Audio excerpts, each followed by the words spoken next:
Hello hello வணக்கம். Sun TV ஆஃபீஸுங்களா? வணக்கம், சொல்லுங்க. சன் டிவி ஆஃபீஸ் தான். சன் நியூஸுங்க தானே? ஆமாம், நியூஸ் சேனல் தான், சொல்லுங்க. சார் ஒன்றும் இல்லை, நேற்று இதான் பார்த்தோம். நேற்று பாலிமர் சேனலில் உங்கள் கலாநிதி மாறனும் தயாநிதி மாறனும் கதறிக்கிட்டே ஓடுற மாதிரி ஒரு நியூஸ் போட்டாங்க சார். என்ன சார் அது? எப்போ உங்கள் சேனலில் போடுவீங்க? ஃபேக் நியூஸ் சார், நம்பாதீங்க. அது மாதிரிலாம் எதுவும் நடக்கல. இல்ல வீடியோ ஆதாரம் பார்த்தோமே. அவர் பதறிட்டு ஓடுறாரு, அவர் கண்ணாடியை கூட எடுத்துட்டு போகாம ஓடுறாரு, பதறாரு, மீடியா முன்னாடி பதறி பேசுறாரு. 700 கோடி ரூபாய் கொள்ளையடிச்சார்ல, 700 கோடி ரூபாய் கொள்ளையடிச்சார்ல. அப்படிலாம் எதுவும் நடக்கல சார், சும்மா போலியா போட்டுட்டு இருக்காங்க. இல்ல ஆதாரபூர்வமா இருக்குதுன்றாங்க. நீதிமன்றத்துல விசாரணை அப்புறம் வருது. நீதிமன்றத்துல அவங்க கேஸ் போட்டிருக்காங்க, விசாரணை வருது, அவ்வளவுதான். போலி நீதிமன்றம் எப்படி இருக்கும்? போலி நீதிமன்றம் எப்படி இருக்கும்? போலி செய்தி இருக்கலாம், போலி நீதிமன்றம் எப்படி இருக்கும்? அதுதான் சார், போலியா போட்ட கேஸ் நீதிமன்றத்துக்கு நாங்க ஆஜராயிருக்கோம், அவ்வளவுதான். வழக்கு பதிவு பண்ணாம 10 வருஷமா ஓட்டிக்கிட்டு இருப்பாங்களா? இல்ல சார், நாங்க சொல்றத ஃபர்ஸ்ட் கேளுங்க. ஆதாரம் இல்லாம 10 வருஷமா கதை எழுதிக்கிட்டு இருப்பாங்களா? யாருடா ஏமாத்துற? ஒரு நிமிஷம் வாடா போடாலாம் பேச. இங்க பாருங்க, கொஞ்சம் மரியாதையா பேசுங்க, எல்லாம் போனை வச்சுட்டு போயிட்டே இருங்க. மரியாதை குறை தவிர இங்க பேசக்கூடாது, சரியா?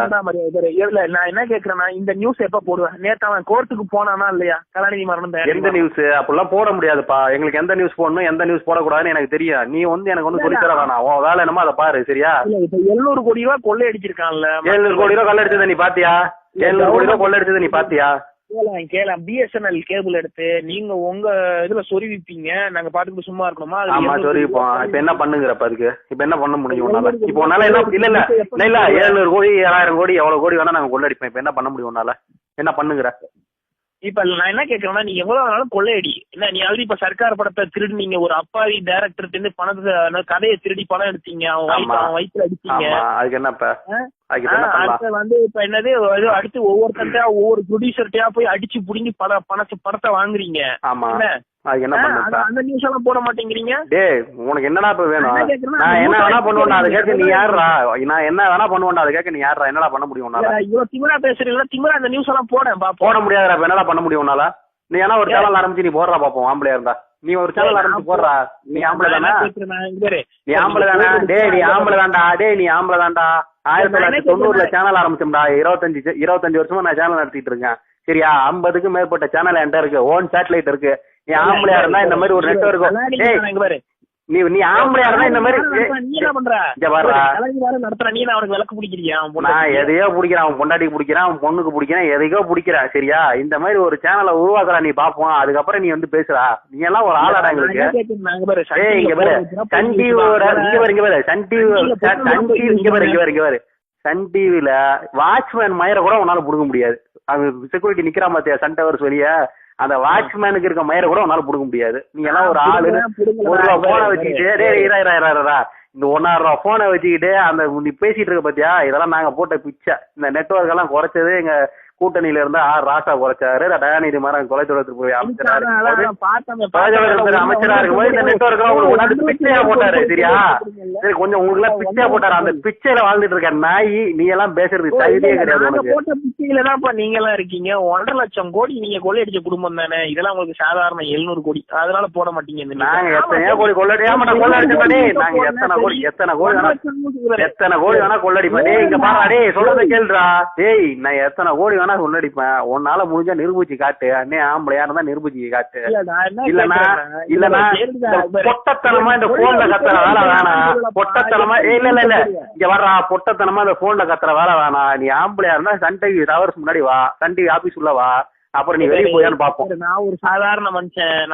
சாதாரண மனுஷன் அப்புறம் என்ன மயிரிடா போன் பண்ற? அவ்வளவு தைரியம் இல்லாத, மூஞ்ச காட்ட தைரியம் இல்லாத எதுக்கா போன் பண்ற? எனக்கு எதுக்கா சன் டிவி ஆபீஸ் போன் பண்ற? நீ ஆம்பளையா சன் டிவி ஆபீஸ் முன்னாடி வாடா பாப்போம். நீ ஆம்பளையா சன் டிவி ஆபீஸ் முன்னாடி வாடா. நீ சரியான ஆம்பளை நான் பாத்துக்கிறேன்டா. நீ ஆம்பளையா வாடா பாப்போம். இங்க பேரு, நான் ஒரு சாதாரண ஆளு.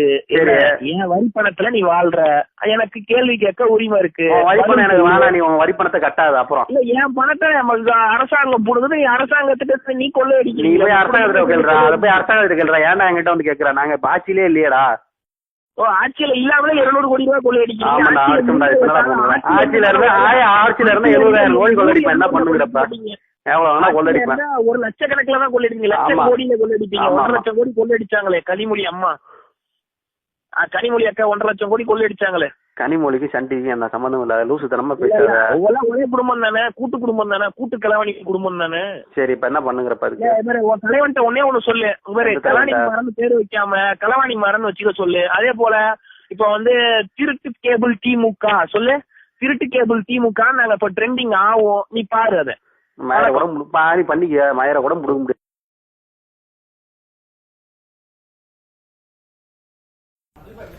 சட்டவிரோத BSNL இணைப்பு முறைகேடு வழக்கில் குற்றஞ்சாட்டப்பட்ட கலாநிதி மாறன், தயாநிதி மாறன் உட்பட 7 பேருக்கு எதிரான குற்றச்சாட்டுகள் CBI சிறப்பு நீதிமன்றத்தில் பதிவு செய்யப்பட்டன. தன்னை ஒழிக்கவே இந்த வழக்கு தொடர்ந்திருப்பதாக கலாநிதி மாறன் பதற்றத்துடனும் பதைபதைப்புடனும் நீதிமன்றத்தில் பதிலளித்தார். மத்திய தொலைத்தொடர்புத்துறை அமைச்சராக கடந்த 2004 முதல் 2007 வரை தயாநிதி மாறன் பதவி வகித்த போது தனது அதிகாரத்தை தவறாக பயன்படுத்தி தன்னுடைய சகோதரர் கலாநிதி மாறனுக்கு சொந்தமான சன் டிவிக்கு சென்னை BSNLின் அதிவிரைவு தொலைபேசியின் 700க்கும் மேற்பட்ட இணைப்புகளை முறைகேடாக வழங்கியதாக குற்றச்சாட்டு எழுந்தது.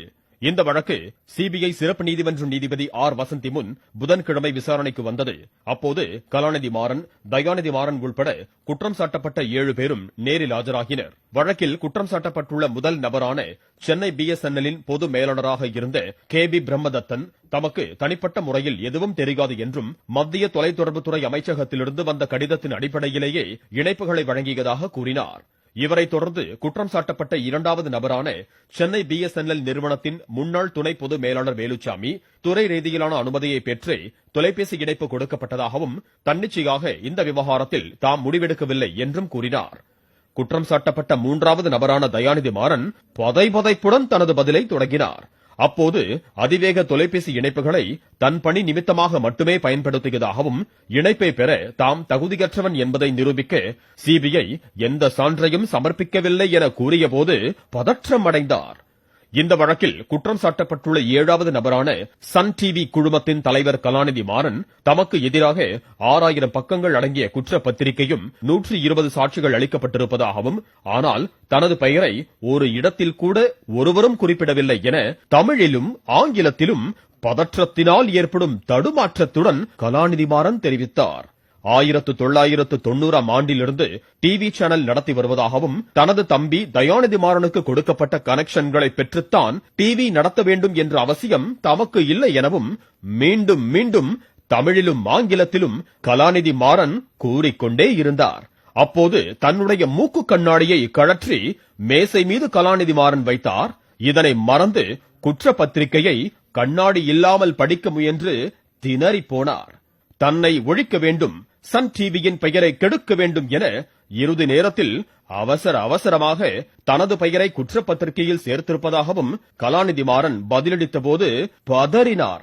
ஒரு கட்டத்தில் பதற்றத்தின் உச்சிக்கே சென்ற சன் டிவி குழுவ தலைவர் கலாநிதி மாறன் தன்னை துன்புறுத்தவே வழக்கு பதிந்துள்ளதாகவும், இதை நீதிமன்றம் கருத்தில் கொள்ள வேண்டும், ஆவணங்களை பாருங்கள், அதில் ஒன்றுமே இல்லை மேடம், அனுமானமாக இருக்கிறது மை லார்ட், தான் நிரபராதி என கூறி மிகுந்த பதற்றத்துடன் கலாநிதி மாறன் தனது பதிலை முடித்துக் கொண்டார். 7 பேருக்கும் எதிராக கூட்டுச்சதி, போலி ஆவணங்கள் தயாரித்தல், குற்றத்திற்கு உடந்தையாக இருத்தல் உள்ளிட்ட சட்ட பிரிவுகளில் குற்றச்சாட்டுகள் பதிவு செய்யப்படுவதாகவும், மேலும் தயாநிதி மாறன் மற்றும் BSNL அதிகாரிகள் மீது நம்பிக்கை மோசடி, ஊழல் தடுப்பு உள்ளிட்ட குற்றச்சாட்டுகள் சேர்த்து பதிவு செய்யப்படுவதாகவும் ஆணையிட்டார். வழக்கினுடைய சாட்சி விசாரணை வருகிற 19ஆம் தேதி தொடங்க இருக்கிறது.